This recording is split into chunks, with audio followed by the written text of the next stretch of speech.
بسم اللہ الرحمن الرحیم۔ آج آپ حضرات کے سامنے ایک انتہائی قیمتی اور اہم واقعہ ذکر کرنا چاہوں گا۔ ایک ایسا واقعہ کہ جس سے انسان سبق سیکھے تو انسان اللہ رب العزت کے قریب پہنچ جاتا ہے۔ مولانا جلال الدین رومی رحمۃ اللہ علیہ بہت بڑے بزرگوں میں سے ان کا شمار ہوتا ہے۔ انہوں نے ایک مثنوی لکھی اور اس مثنوی کے اندر انہوں نے 29,000 اشعار لکھے ہیں، جن کے اندر اللہ رب العزت کی وحدانیت اور پیارے پیغمبر صلی اللہ علیہ وسلم کی رسالت کو بیان کیا ہے۔ ایک زمانہ تھا کہ جس زمانے کے اندر ہر گھر کے اندر یہ مثنوی جو ہے پڑھی جاتی تھی، لوگوں کے ہاں اس کی بڑی اہمیت تھی اور عمومی طور پہ لوگ فارسی زبان کو سمجھتے تھے۔ اگر کوئی نہیں سمجھتا تو اس کے اردو کے اندر بھی ترجمے کر لیے گئے تھے، تو وہ اردو ترجمہ اس کا پڑھتے۔ توحید و رسالت، اسی طرح دین کے احکامات کے حوالے سے بڑی اچھی باتیں اشعار کی صورت میں اس کتاب کے اندر لکھی تھی۔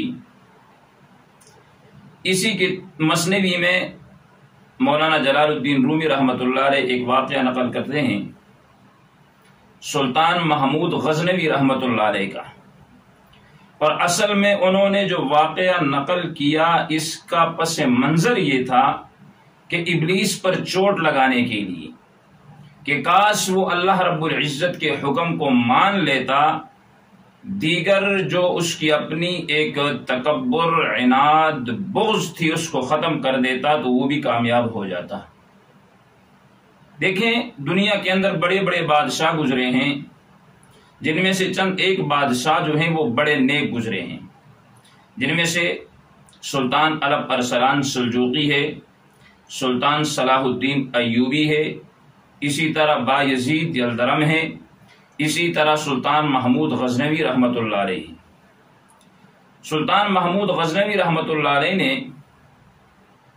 جس وقت سونا ایک مندر تھا، سومنات نام تھا اس کا، اس کو فتح کیا تو اس کے جو ہیرے جواہرات تھے وہ ساتھ لیے، اور ایک سپاہی کا بیٹا تھا جس کو ایاز کہا جاتا تھا، 8 سال کی عمر تھی اس کی۔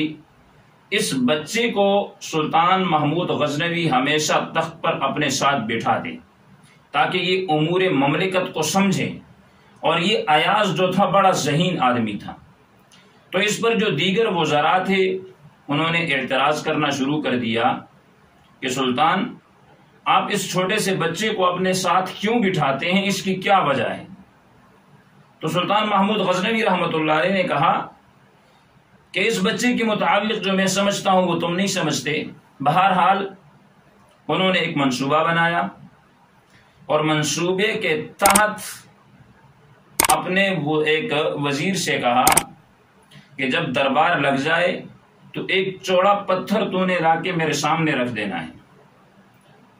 دربار لگا، سارے وزراء آئے اور حسب منصوبہ وہ پتھر لا کر بادشاہ کے سامنے رکھا گیا۔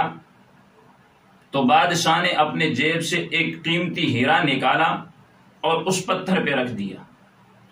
پھر ترتیب وار وزیروں سے کہنے لگا کہ جا کر اس ہیرے کو توڑ دو۔ تو جس وزیر کی باری آتی وہ ایک ہی جواب دیتا کہ سلطان معظم یہ کیسے ہو سکتا ہے، وہ اتنا قیمتی ہیرا ہے اور ہم اس کو توڑ دیں؟ تو تدریجاً ترتیب وار سارے وزراء جو ہیں وہ اس کا انکار کرتے رہے۔ آخر میں سلطان محمود غزنوی نے ایاز کو کہا کہ بیٹا جا کر اس ہیرے کو توڑ دو۔ تو ایاز گیا اور پتھر اٹھا کر اس ہیرے پہ دے مارا اور اس ہیرے کو اس نے کیا کر دیا، توڑ دیا۔ سارے وزراء بڑے حیران کہ یہ ایاز نے کیا کر ڈالا، اتنا قیمتی ہیرا جو ہے وہ اس نے توڑ دیا ہے۔ تو سلطان محمود غزنوی نے ایاز سے پوچھا کہ بیٹا آپ نے ہیرا کیوں توڑ دیا ہے؟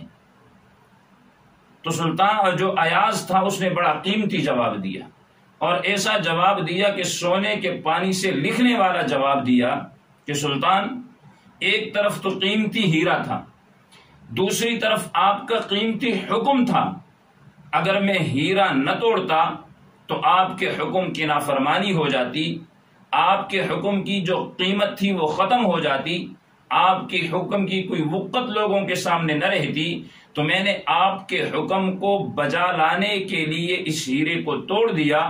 اس کے بعد مولانا جلال الدین رومی رحمۃ اللہ علیہ نے لکھا ہے، وہی بات کہ ابلیس اگر اپنی انا کو چھوڑ دیتا اور اپنی انا کو ختم کر کے اس کے سامنے اللہ رب العزت کے حکم کے سامنے سر تسلیم خم کر دیتا تو اسی کے اندر اس کی کامیابی تھی، نہ وہ دھتکارا جاتا، نہ قیامت تک اس کو ذلیل کیا جاتا، نہ لوگ اس پر لعنتیں کرتے، لیکن ازل سے ہی اس کے مقدر میں ایسا لکھا تھا۔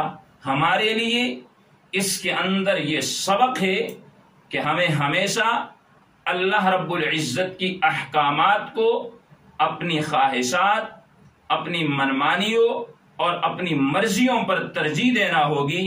ہم اگر ایسا کریں گے تو دنیاوی اور اخروی اعتبار سے اللہ تعالی ہمیں کامیاب فرمائیں گے۔ اللہ رب العزت ہمیں اپنے احکامات کو ماننے اور ان پر عمل کرنے کی توفیق عطا فرمائے۔ وآخر دعوانا ان الحمد للہ رب